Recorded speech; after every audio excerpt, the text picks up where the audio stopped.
Warning. Our federal government, military, and intelligence community have begun to implement emergency measures for what they are calling the Day After Plan. Codenamed Area B, Mount Weather's maze of underground bunkers near the Blue Ridge Mountains has already been prepped for the arrival of high-ranking members of Congress and the White House. Similar actions have been taken to ready the Pentagon's Raven Rock Mountain complex near Camp David. Yet the American people have been kept in the dark about everything. In the following interview, the CIA's Financial Threat and Asymmetric Warfare Advisor is stepping forward to warn the public that a $100 trillion economic extinction-level event is about to strike America. Viewer discretion is advised. My name is Steve Myers, and I want to thank you for taking part in this exclusive Monday morning interview with Jim Rickards, the Financial Threat and Asymmetric Warfare Advisor for both the Pentagon and CIA. Recently, all 16 branches of our intelligence community have come together to release a shocking briefing that contained an alarming consensus. These agencies, that include the CIA, FBI, Army, and Navy, they've already begun to estimate the impact of the fall of the dollar as the global reserve currency, and our reign as the world's leading superpower being annihilated in a way equivalent to the end of the British Empire post-World War II.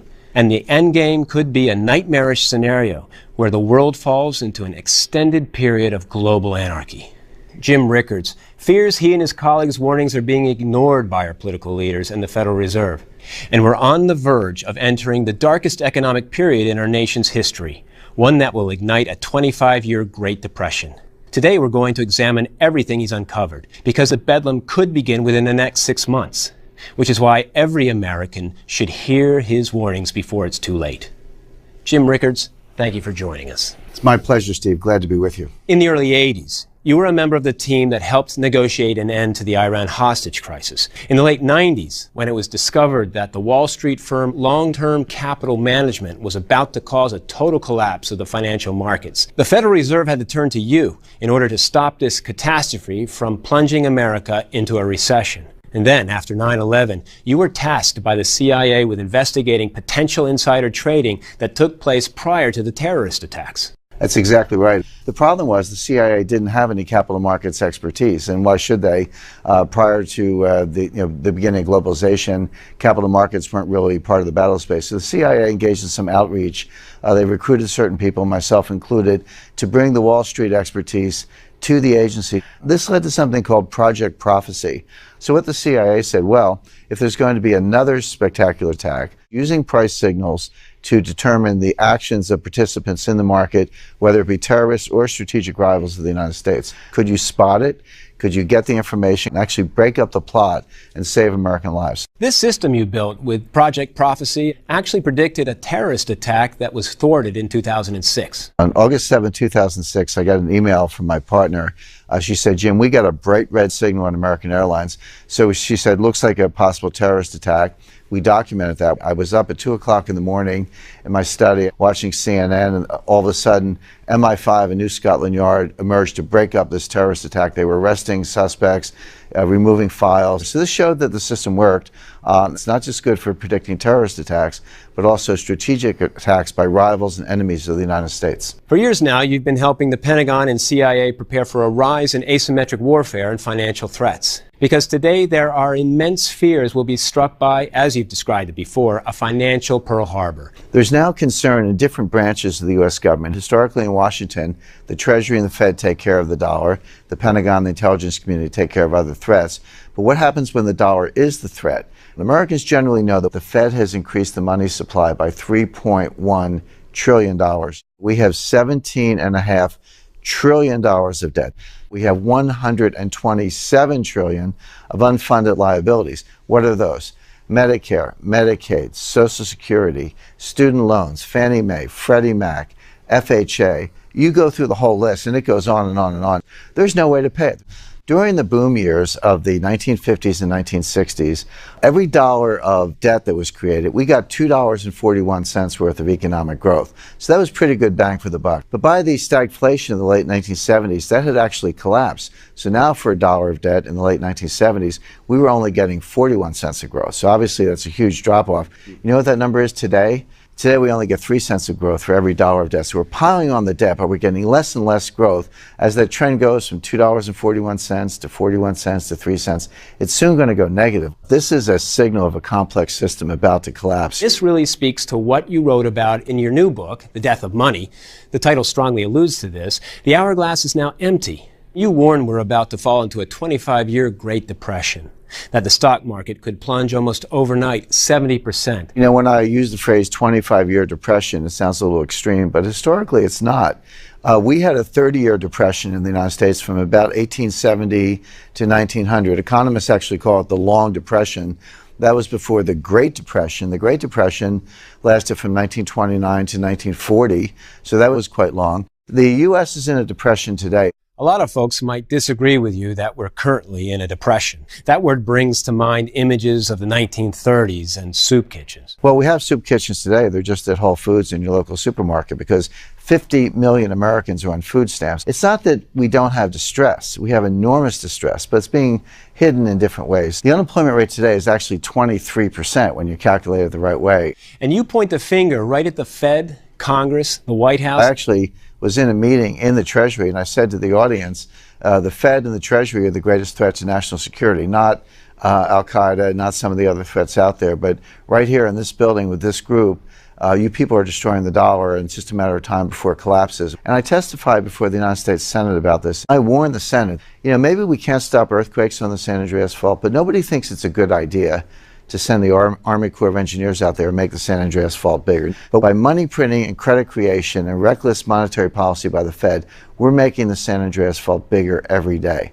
And when you make a complex system bigger, the risk doesn't go up a little bit, it goes up exponentially. So the risk is unimaginable at this time. The collapse hasn't happened yet, but the forces are building up, and that's just about to snap. Your take, and that of many in the intelligence community, is much different than what we're hearing out of Capitol Hill, which is why the allegations you make in this book are causing quite a controversy in Washington. I was actually at a recent conclave in the Rocky Mountains with a couple central bankers, one from the Federal Reserve and one from the Bank of England. They'll say things privately that they won't say publicly, and I was handed a copy of Janet Yellen's playbook. The Fed is trying to kind of use propaganda, lie to us about economic prospects, talk about green shoots, use happy talk to try to get us to spend our money. The Fed doesn't know what they're doing. Don't ever think that they know what they're doing. You can print all the money you want, but if people are not borrowing it, if they're not spending it, then your economy is collapsing, even with the money printing. So you can understand it this way. So let's say I go out to dinner and I tip the waiter, and the waiter takes my tip and he takes a taxi cab home,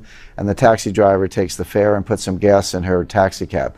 Well, in that example, my dollar had velocity of 3. $1 supported $3 of goods and services, the tip, the taxi ride, and the gasoline. But what if I don't feel great and I stay home and watch television and I don't spend any money? Well, that money now has velocity of 0. I leave my money in the bank, but I don't spend it. Let's look at what's actually happening with the velocity of money. It's plunging. It's going down very rapidly. But compare this decline of velocity today to what we saw leading up to the Great Depression. Now, in the depths of the Great Depression, velocity was even lower. But if you compare what's going on today to what happened in the late 1920s, just prior to the Great Depression, there's a very striking resemblance.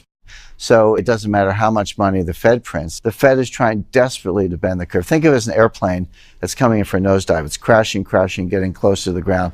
The Fed's trying to grab the joystick and pull the plane up out of the nosedive and get it back in the air. But unfortunately, it's not working. We're heading for a crash. We've just covered a lot of these startling numbers, these signals of this coming Great Depression. Let me see if I can quickly put it all together. Nobody denies that we have a debt crisis in this country.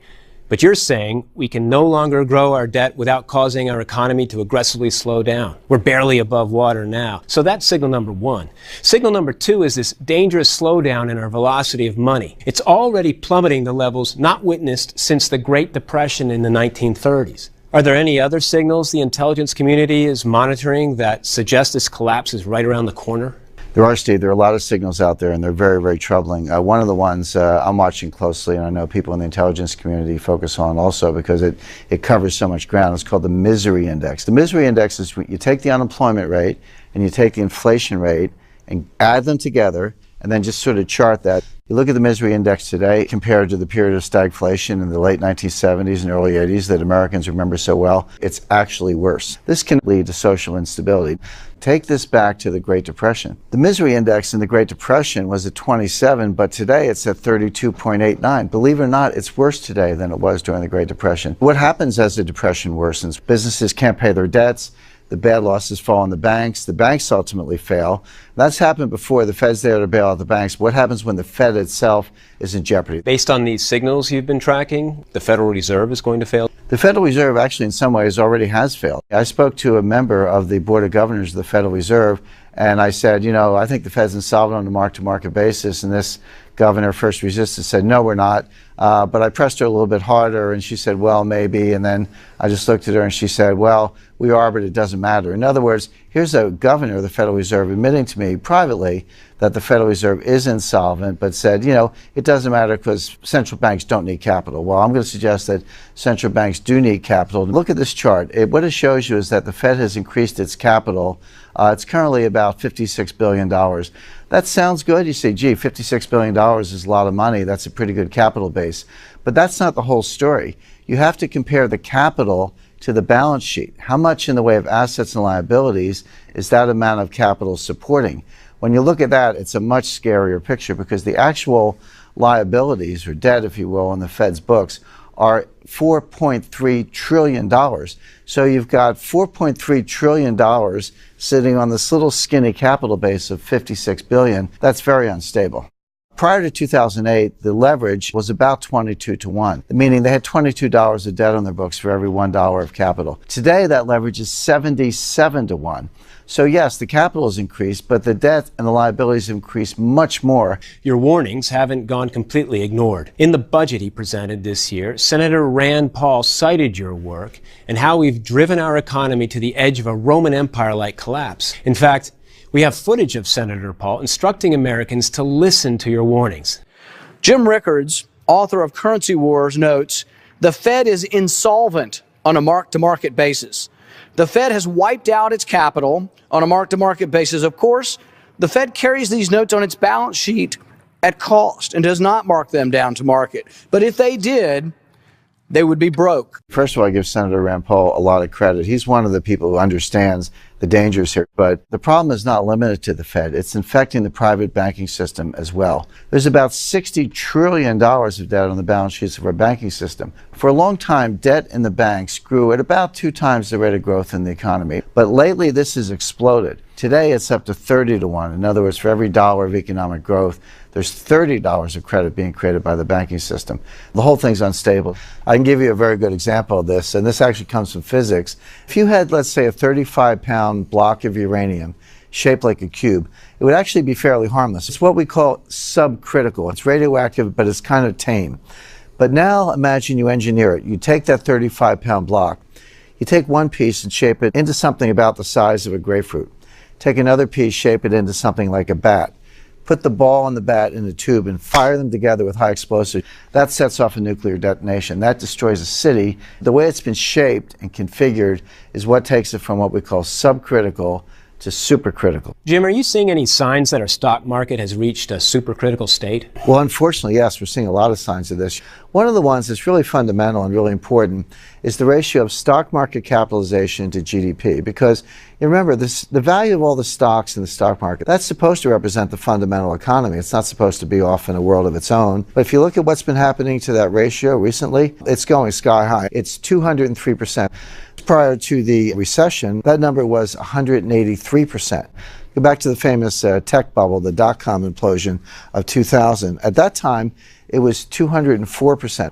And if you want the scariest news of all, just prior to the Great Depression, that number was 87%. In other words, the stock market capitalization as a percentage of GDP is twice as high as it was just prior to the Great Depression. So that's a really good metric for saying, hey, is the stock market heading for a crash?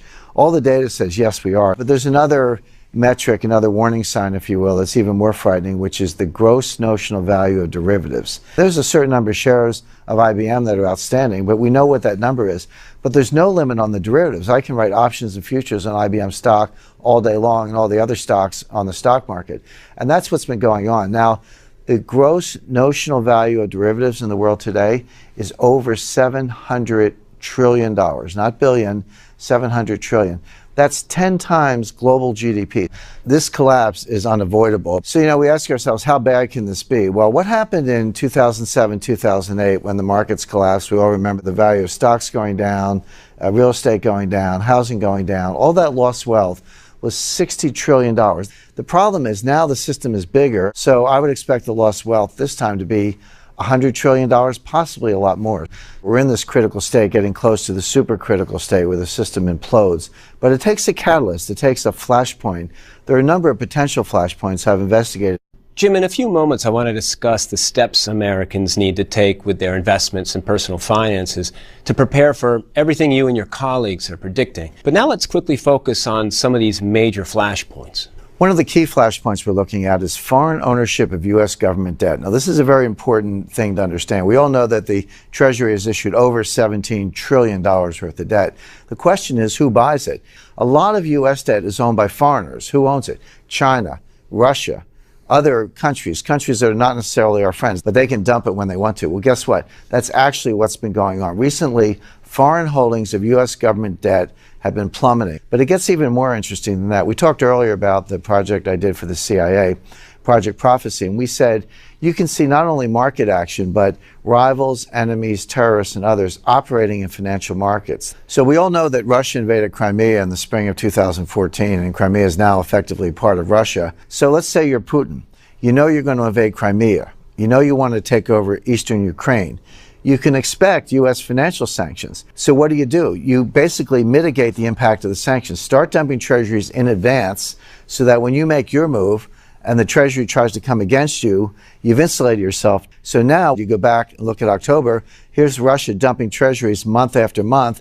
That was a clear signal that they were getting ready to do something to engage in financial warfare against the United States. Guess what? It's worse than that. We know the Russians and Chinese are working together. So is it any surprise that when the Russians started dumping, the Chinese started dumping also? Does the intelligence community have the ability to defend our country in the event that this escalates even further? Believe it or not, there's an intelligence unit inside the Treasury, and they actually have a war room. That tells you that financial warfare is here and it's real. So if the Russians are dumping, the Chinese are dumping, and the Fed's tapped out, who's going to buy all this debt? Well, a mystery buyer has shown up. Recently, Belgium has bought enormous amounts, in the hundreds of billions of dollars of U.S. government securities. So Belgium started loading up on treasuries coincidentally at the exact same time Russia and China began dumping theirs. It's not the Belgians. These amounts are bigger than the Belgian current account surplus.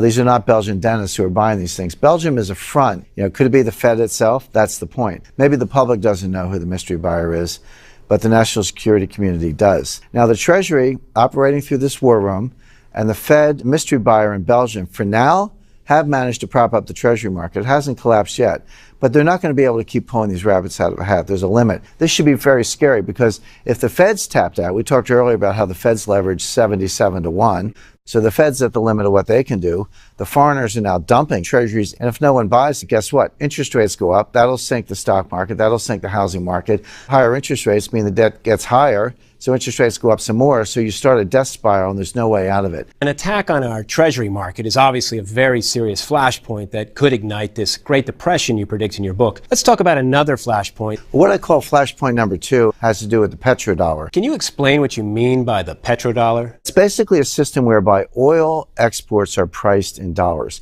Oil doesn't have to be priced in dollars. It could be priced in euros, Japanese yen, Swiss francs, gold. It could be priced in a lot of things, but in fact, the whole global oil market is priced in dollars. And I was actually very close to the birth of the petrodollar system. My first visit to the White House on official business was in 1974 with a small group, about 5 of us. We met with Helmut Sonnenfeld, who was the Deputy National Security Advisor at the time. He was the number 2 to Henry Kissinger. This was at a time, you have to remember, at the beginning of the 70s, oil was $2 a barrel. At the end of the 70s, oil was $12 a barrel. So this was an oil shock. The price of oil was skyrocketing. Inflation was getting out of control. There were gas lines. Certainly a certain generation of Americans remember this very well. Well, we were in the White House talking about what to do about this. And one of the scenarios we discussed was the U.S. military would invade Saudi Arabia, We would secure the oil fields, create a military perimeter around the oil fields. We would pump the oil and set it at a price that was favorable to us. Now, we would give the money to the Saudis. We didn't want to steal their money. We didn't want to steal their oil. We just wanted to set the price. Now, fortunately, that plan was not carried out, but it shows you how desperate things were at the time. But what did happen? Why did we not invade Saudi Arabia?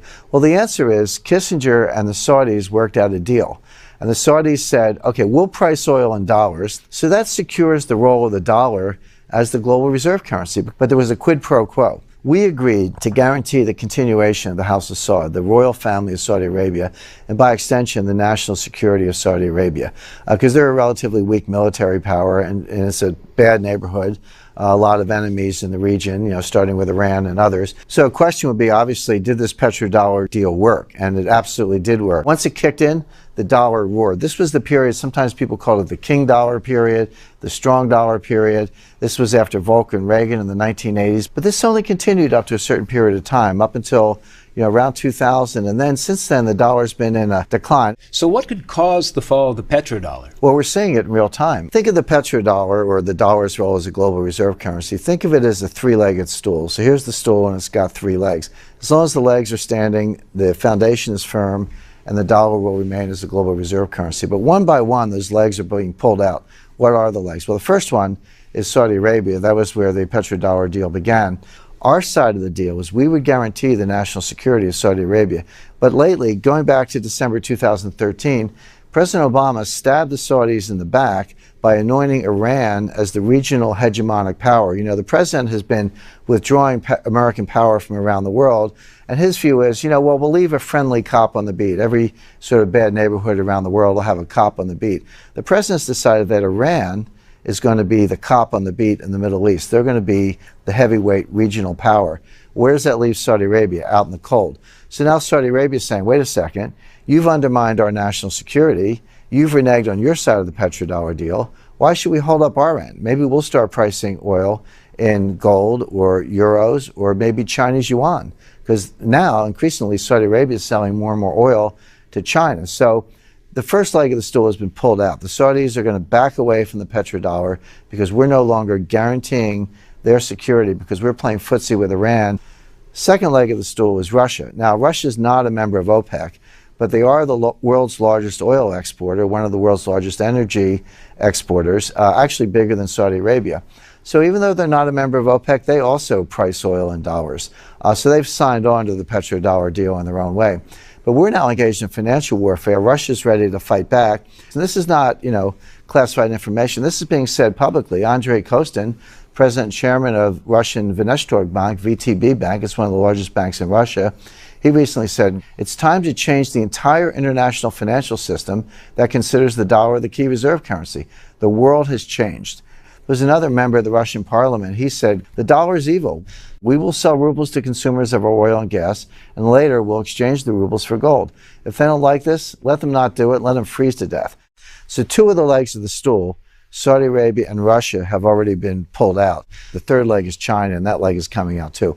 As far as Russia and China's role in taking down the petrodollar, this recent $400 billion energy alliance they signed, is that the purpose of it? Sure. Russia is the world's largest energy exporter. China is the fastest growing economy in the world. They need energy. So this is a natural partnership between the two.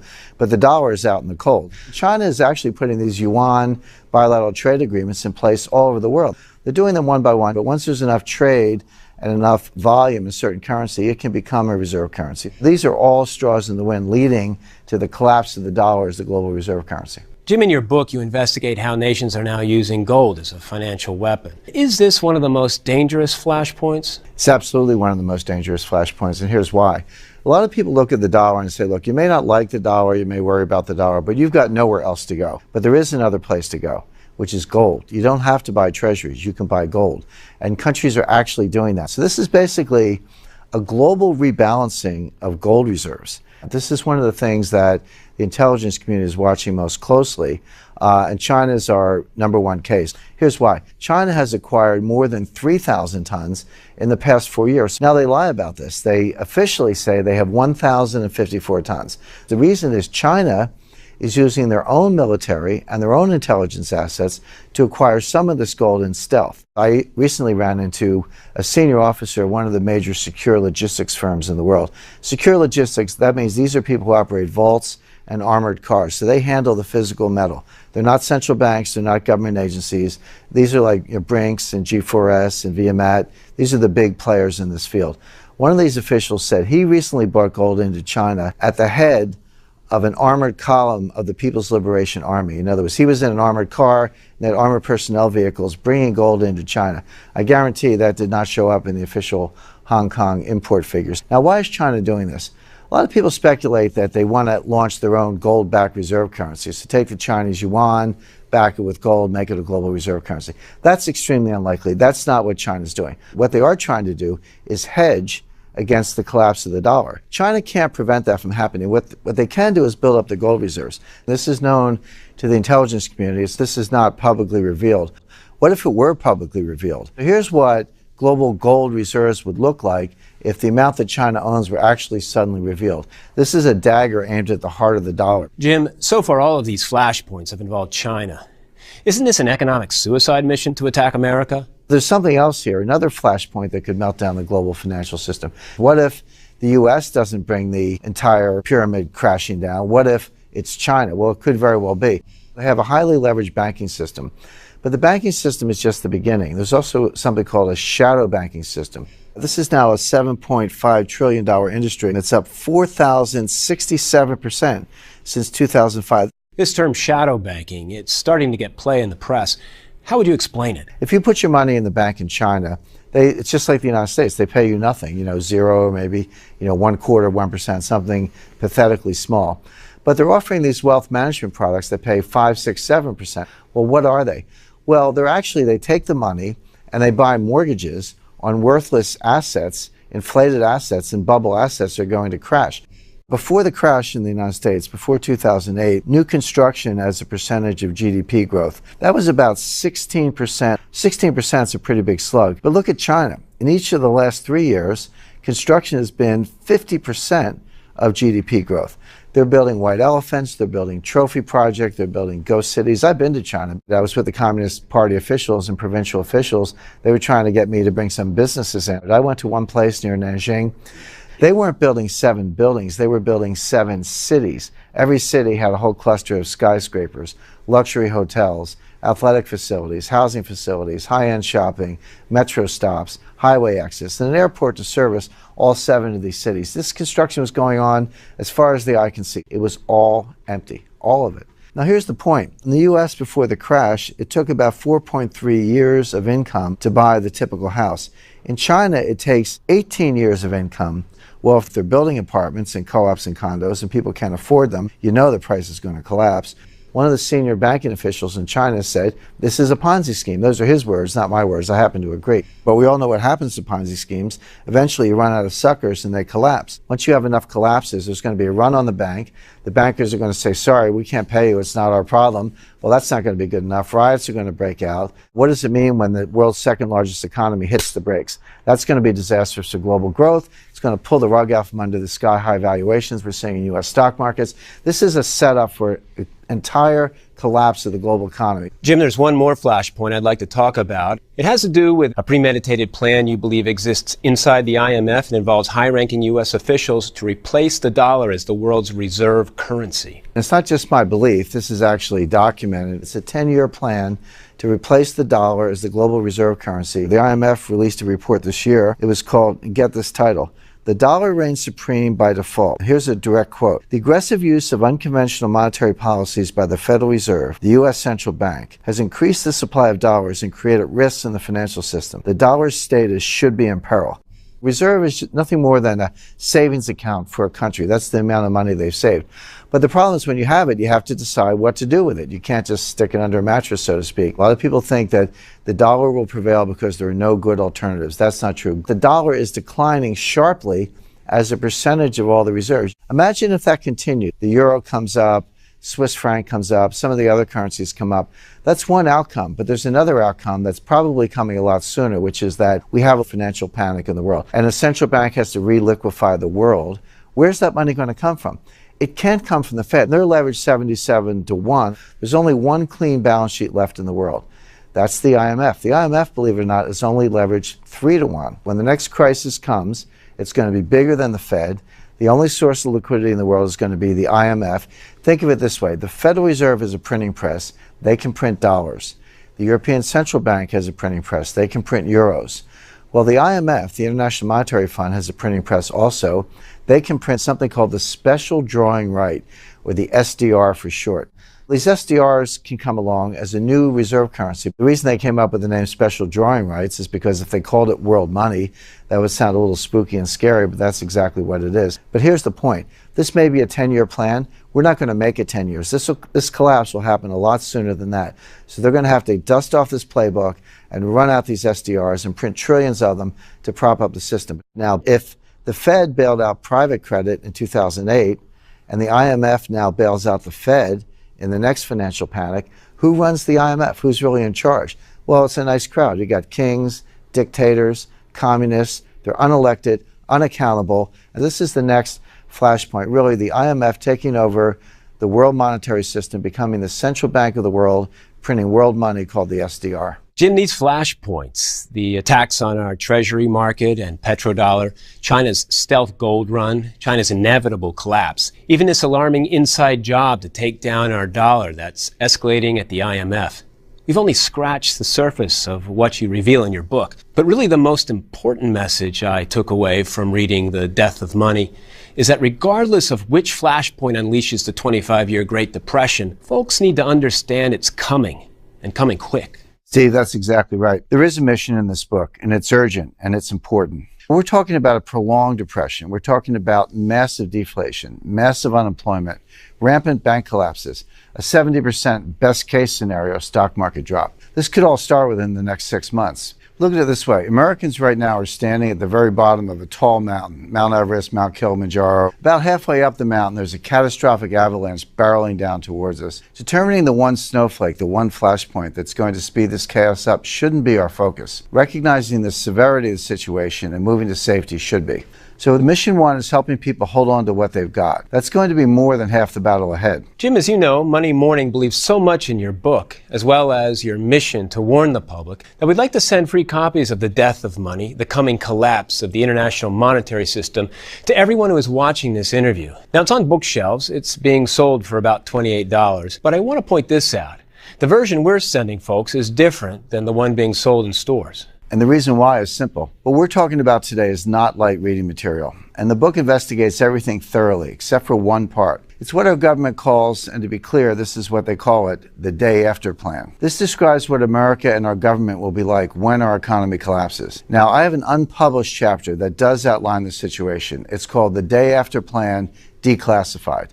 I didn't put it in the book that was originally released because it is controversial. The picture I paint is far from pretty. But I am going to include this chapter here because folks watching this interview are more prepared to see this intelligence and these scenarios. You also took another step with this version of the book. You created a 6-part video series you're calling The Death of Money Digital Debriefing. Here's why I put that together. It's impossible for anyone, me or anyone else in my line of work, to give you an exact day and time this collapse will begin. We just know it's coming and coming soon. However, there are crystal clear warning signs that will appear in our economy and in our markets. This is certain. So across this video series, I walk folks through the 7 major signs. I give you the exact signals we're watching. I share the charts, the announcements you'll hear from certain world governments and the Federal Reserve. I examine the flashpoints even further that could ignite this nuclear meltdown in our economy. I explore the secret bubbles nobody is talking about. I share more findings from the intelligence community about Russian, Chinese, and Iranian activities against America. And this is very important. Across this video series, I help folks analyze their investment portfolios and show them how to adjust their allocations accordingly for numerous scenarios that could unfold. Because this is a fluid situation, it's volatile. So I review how much of your portfolio should be in certain sectors of the stock market, precious metals, income opportunities, where folks should be looking overseas to invest. It's a point-by-point examination of each of these areas. Jim, we'd like to rush copies of your book, the unpublished chapter, and this 6-part digital debriefing out to everyone watching. It's part of a bold initiative you're taking on, what you're calling Project Prophecy 2.0. You helped lead a CIA mission called Project Prophecy. The goal was to identify the signals in the financial markets and economy that threatened our country. With this relaunch of Project Prophecy, Here you're applying this same methodology to helping everyday folks build this unbreakable wall around their wealth.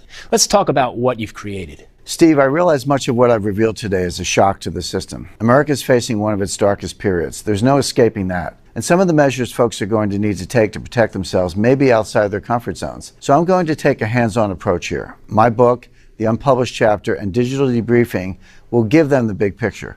But folks also need to know the exact investments to target and the ones to avoid. They need to rethink how they handle their personal finances. To help them, I prepared a set of intelligence briefings. The first is called the Project Prophecy Wealth Defense Blueprint, the 4 directives. And with each directive, I have specific investments targeted. Let's examine each of them. Directive number 1 is seek shelter from the dollar's fall. The next time the dollar falls, it won't be the first time. The dollar almost collapsed completely in the late 1970s. Between 1977 and 1981, a 5-year period, cumulative inflation was 50%. If you had insurance, annuities, any kind of fixed income, retirement income, savings in the bank, you lost half your wealth in a very short period of time. What we're talking about now could be a 70 or 80% collapse, maybe even more. The best way to handle the dollar's fall, and this is what I focus on in the briefing, is to invest in the euro. What people have to understand, the euro is not an economic project, it's a political project. And if the political will is there, directed from Germany, the euro is going to hang together. We have a chart actually showing the euro's rise against the dollar. So just imagine all the talk about the collapse of the euro, and yet the euro is actually getting stronger. And by the way, everyone knows that the United States has 8,000 tons of gold. Well, Europe has 10,000 tons of gold. Europe is the largest gold holder in the world, so they actually have the gold to back up the euro. Now, you don't have to open a foreign bank account to invest in the euro. In this Project Prophecy Wealth Defense Blueprint, I'm recommending a specific fund that rises twofold as the dollar falls against the euro. This is a very strong defense play because you are getting twice the return from both the dollar's fall and the euro's rise. So walk us through the second directive in this briefing. Always have an insurance plan for a market collapse. The stock market's going to fall 70%.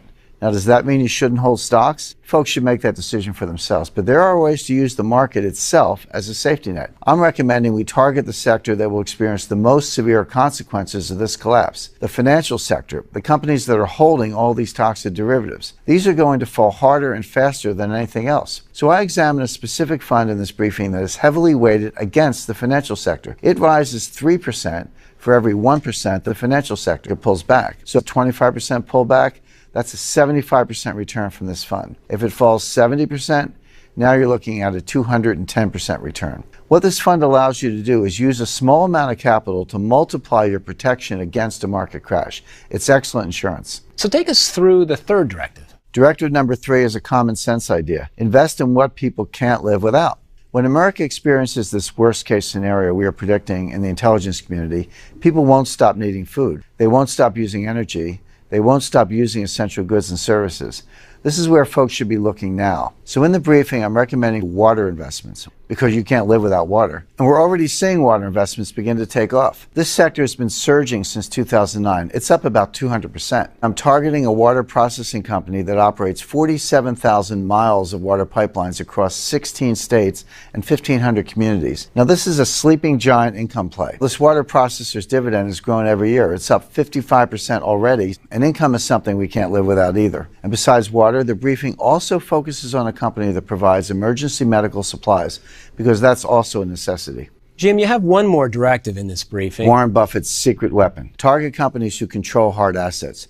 You know, Warren Buffett has this reputation as the avuncular oracle of Omaha, the stock market investor's best friend. But I say when it comes to billionaires, don't listen to what they say, watch what they do.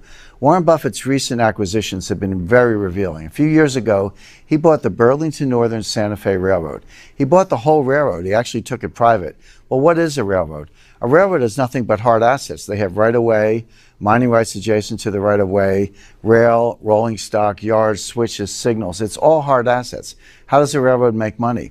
It moves hard assets in the form of freight: coal, wheat, corn, steel, cattle, etc. So a railroad is the ultimate hard asset play. It's hard assets making money, moving hard assets. What was Warren Buffett's next big acquisition? He bought oil and natural gas resources, another hard asset. And by the way, he can move his oil on his own railroad. He doesn't need the Keystone Pipeline. When you line up 100 tanker cars on a railroad, that's a pipeline on wheels.